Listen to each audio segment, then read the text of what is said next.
I always like to start a book with a bang, and what happens here is a news reporter, or a magazine writer actually, is in an Italian restaurant, a really cool Italian restaurant in New York. He's interviewing a sports personality who's sort of been on the lam for several years. And it's a big story.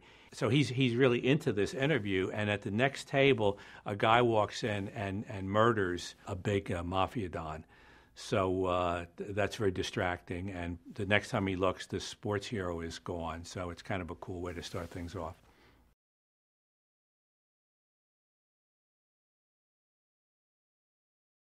Don't Blink is about the mafia, two mafias really, the Italian mafia and the Russian mafia, and they're, really big conflict, which is kind of interesting in terms of who's going to really be the kingpins in New York and I guess the whole East Coast.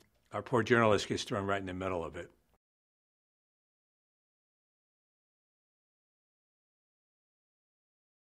I don't think that the hit on Paul Castellano at Sparks Steakhouse in New York had anything to do with the hit in Don't Blink, but I guess this stuff sits in your head and you never know where the ideas come from.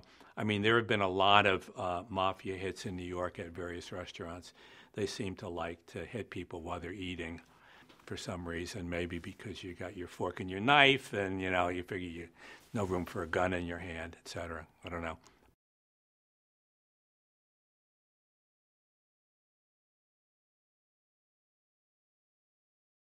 Well, I think the main tension between Nick and Courtney is he works for her. She's his boss, and they have a relationship.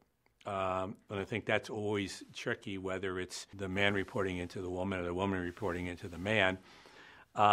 Plus, in terms of what happens in Don't Blink, they both get in terrible danger. So that puts conflict on conflict.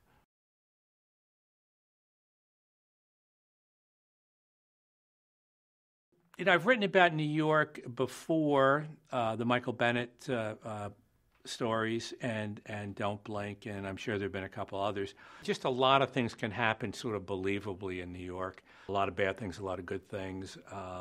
It's a place where a lot of police agencies can work together.